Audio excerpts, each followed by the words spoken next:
Next అంశం sir, చైనాకి సంబంధించిన విషయాలు. చైనా కొత్త డిఫెన్స్ మినిస్టర్ని నియమించడం జరిగింది. ఆయన పేరు డాంగ్ జున్ అని చెప్తున్నారు. ఈ కొత్త డిఫెన్స్ మినిస్టర్, గతంలో ఉన్నటువంటి డిఫెన్స్ మినిస్టర్ లీ షాంగ్ఫు మిస్టీరియస్గా ఆయన కనబడకుండా వెళ్ళిపోవడము, ఒకసారిగా ఎక్కడికి వెళ్ళారో తెలియదు. ఆయన ఫైర్ చేసిన తర్వాత ఆయన ఎక్కడికి వెళ్ళిపోయారో తెలియని పరిస్థితి. సో ఇప్పటికీ కూడా ఆల్మోస్ట్ 4 నెలలు అవుతుందా సార్? 3-4 months అవుతుంది. మనం గ్లోబల్ ఉన్నప్పుడు చర్చించాం. August 3rd ఎప్పుడో లాస్ట్ కనిపించింది. 4 months అవుతుంది. సో ఇప్పుడు కొత్త డిఫెన్స్ మినిస్టర్ నియమించారు. కొత్త డిఫెన్స్ మినిస్టర్ ఇంట్రెస్టింగ్ థింగ్ ఏంటంటే ఆయన గతంలో నేవీ చీఫ్గా పనిచేశారంట. సో ఇప్పుడు కొత్త చర్చ ఏంటంటే తైవాన్ లేకపోతే ఈ మన నావల్ బేస్కి సంబంధించినటువంటి అంశాల్లో ఏమైనా యుద్ధ సన్నాహాలు చేస్తారా అనేది ఒక కీలకమైన విషయం. సరే, చేస్తారా లేదా అనేది ఒకసారి అక్కడి చర్చలు ఏంటి, గ్లోబల్ విశ్లేషకులు ఏం చెప్తున్నారు ఒకసారి చెప్తారా? తైవాన్ని వీళ్ళు కబ్జా చేసుకోవాలంటే నేవీనే ఫస్ట్ వస్తుంది. అంతే, నేవీ వెళ్ళి అక్కడ ల్యాండ్ అవుతే కానీ వాళ్ళు దాన్ని టేక్ ఓవర్ చేయలేరు వాళ్ళు. సరే, అంతకంటే ముందర బహుశా వీళ్ళు మిజైల్స్ ఫైర్ చేసి వాళ్ళ ఇన్స్టలేషన్స్ అన్నీ ధ్వంసం చేసి తర్వాత వీళ్ళు దాని షిప్ మీద ల్యాండ్ అవుతారు వాళ్ళు. కాబట్టి నేవీ చాలా కీలకమైన పాత్ర పోషిస్తుంది.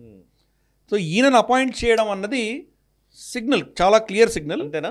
అంతే, చాలా క్లియర్ సిగ్నల్. మేము యాక్షన్ చేయడానికే మేము పెడుతున్నాము అని చెప్పినటువంటి సిగ్నల్ చాలా స్పష్టంగా కనిపిస్తుంది.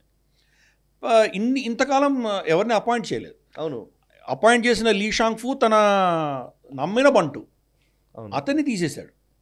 ఏదో పాత స్కాండల్స్లో బయటపడింది పేరు అని చెప్పి అతన్ని తీసేశాడు. అంటే తను అపాయింట్ చేసిన వాళ్ళని తను నమ్మట్లేదు. మరి ఇప్పుడు ఇతన్ని ఎన్ని రోజులు డాంగ్ జాన్ ఎన్ని రోజులు నమ్ముతాడో మనకు తెలియదు. ఎందుకంటే ఈరోజు షీ జిన్పింగ్ పరిస్థితి ఏంటంటే తన సన్నిహితులైన వాళ్ళని కూడా నమ్మట్లేదు. అందరూ తనకు వ్యతిరేకంగా పనిచేస్తున్నారు అన్నటువంటి ఒక భావజాలంలో ఉన్నాడు ఆయన.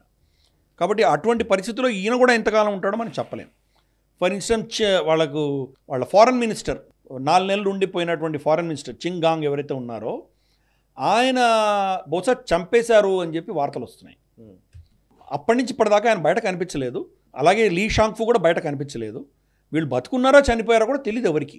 ఎందుకంటే షీ జిన్పింగ్ చాలామందిని చంపేస్తున్నాడు లోపల, ఎవరిని బయటికి తెలియనికుండా అక్కడ లోపలే మట్టు పెట్టిస్తున్నాడు అని చెప్పి మనం వింటున్నాం. బహుశా వీళ్ళని కూడా చంపేసి ఉండొచ్చేమో మనకు తెలియదు. అటువంటి పరిస్థితుల్లో మరి ఇతను ఎంతకాలం ఉంటాడో మనకు తెలియదు. చూద్దాం. తప్పకుండా అతని టార్గెట్ మాత్రం టైవాన్ కాబట్టి న్యూ ఇయర్స్ డే స్పీచ్లో కూడా షీ జిన్పింగ్ టైవాన్ ఎట్టి పరిస్థితుల్లో తీసుకొని తీరుతామని ఆయన చెప్పడం జరిగింది ఆయన స్పీచ్లో కూడాను.